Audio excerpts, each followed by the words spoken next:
Slovenija je uspešno vstopila v ta razvojni koncept. V zadnjih 4 letih je bilo ustvarjenih na 10.000 novih delovnih mest. Gospodarska rast je bila v tem času v povprečju več kot še enkrat večja od povprečja Evropske unije in Slovenija je dosegla skoraj preko 90%, skratka bližamo se povprečju razvoja Evropske unije, od katerega smo bili nekaj let nazaj še krepko oddaljeni. Vsi ti ključni cilji so bili v tem času dosegani z mnogimi napori in ob stalnem omalovaževanju in govorjenju, kako je to nek slučaj, kako je to vse rezultat zunanjih dejavnikov in kako bo to vse skupaj nek uspeh kratkega veka.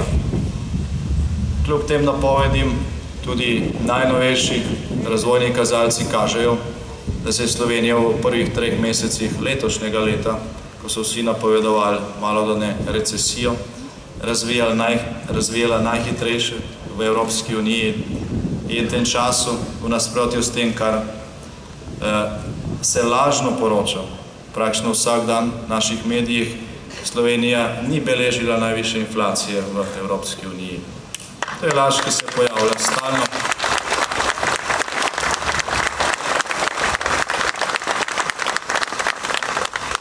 Slovenija ima težave z inflacijo, tako kot tudi cel svet in Evropska unija.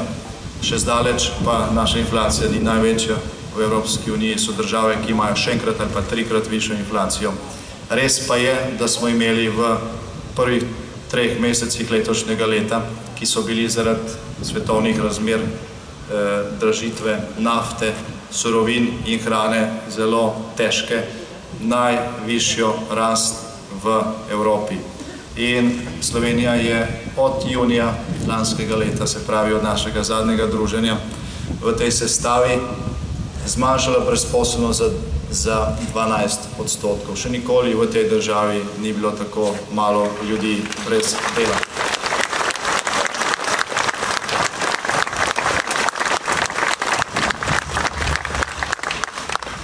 Torej, ustvarjena je bila neka podlaga, na kateri lahko gradimo naprej.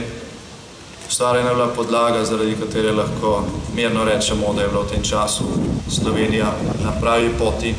Ustvarjena je bila podlaga za to, da zidamo na zdravih temeljih in ta podlaga je bila ustvarjena v času, ko je bila izvršilna oblast, ko je bila vlada, ko je bilo na tisoče, lahko bi rekli, na 10.000 ljudi v Sloveniji neposredno obremenjeno tudi z vodenjem Evropske unije. Mandat, ki se izteka, ni bil dolg 4 leta, bil je bistveno manj. Predsedovanje in priprave same so zahtevale vsaj 1,5 leta intenzivnega dela in zaradi tega je bila seveda pozornost na nekaterih področjih manjša. Tudi zaradi tega je morda kakšna stvar ostala na pol poti. Potrebno bo še veliko energije, da nekatere projekte dokončamo, vendar pa v zadnjih dneh, ko delamo tudi analizo uresničevanja koalicijske pogodbe, ki jo bo koalicija obravnavala na svojem sestanku v petek, vidimo, da kljub temu, da je bila ta pogodba zelo konkretna z številnimi obvezami, ni ostalo veliko neuresničenega. In tako kot zdaj kaže, bo koalicija, ki jo je sestavila na začetku tega mandata Slovenska demokratska stranka, prva koalicija v zgodovini Slovenije sploh, ki bo zdržala do konca mandata, kljub vsem težavam.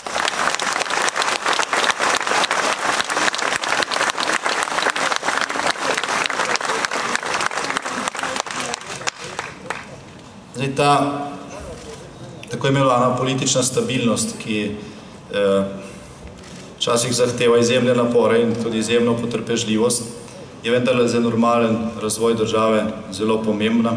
Še posebej bila pomembna v času, ko je Slovenija imela na ramenih odgovornost vodenja Evropske unije in vsi napori, ki so bili pač vloženi v to, da se koalicija obdrži, vsa potrpežljivost, ki ste jo predvsem naši poslanke in poslanci manifestirali v državnem zboru z popuščanjem, dogovarjanjem, sklepanjem kompromisov, se je na koncu izplačala v tem dejstvu, ki sem ga prej omenil, in seveda v rezultatih tega dejstva.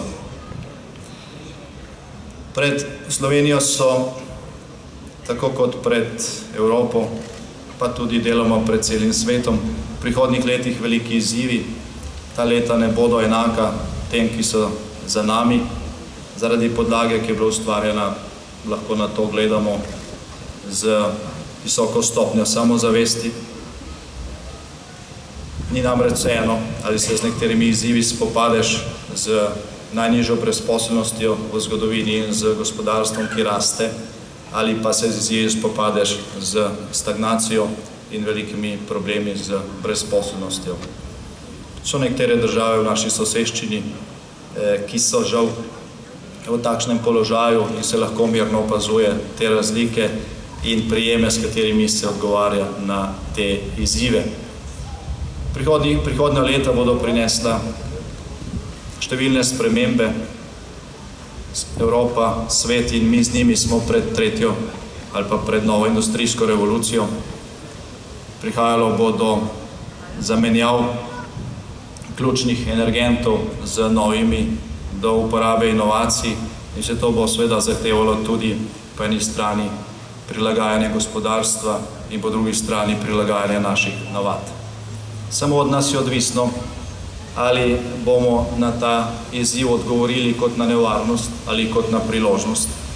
Imamo podlago, da ta izziv sprejmemo, da se enako hitro, kot smo se razvijali doslej, razvijamo tudi v teh okoliščinah in da zaradi tega na hitro, drastično ne bo treba spreminjati nobenih navad, ki pač v temelju zaznamujejo naš način življenja, naše vrednote in pogled na to, kako si želimo preživeti prihodnost in kakšno prihodnost želimo našim otrokom.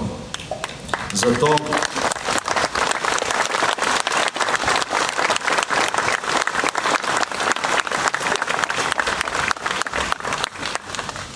to, kar sem zdaj govoril, je zelo pomembna točka v našem programu za prihodnost.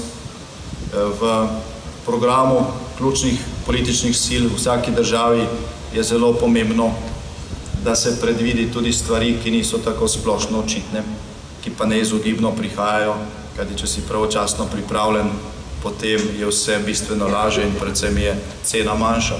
To je Slovenija dokazala z dobrimi in pravočasnimi pripravami na osamosvojitev in to je Slovenija dokazala tudi z pravočasnimi in dobrimi pripravami na vodenje Evropske unije. Brez tega bi bilo marsikaj drugače in tudi zadnjih 17 let bi zelo verjetno tok dogodkov v Sloveniji bil bistveno slabši, kot pa je bil zdaj, ko lahko govorimo o tem, da smo ustvarjali dobro podlago za prihodnost.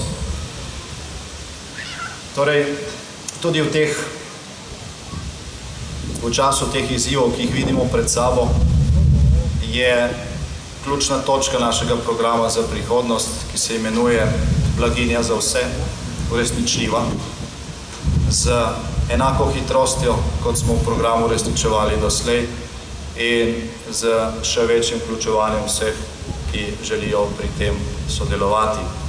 Blaginjo za vse je možno dosegati z vključevanjem tudi drugače mislečih, z povezovanjem, z ustvarjanjem nekih osnov, ki omogočajo, da se drugi pridružujejo, ne da gredo stran, in seveda z trdno vero, da je tisto, kar delaš, prav in da se k temu, kar delaš, splača povabiti tudi druge.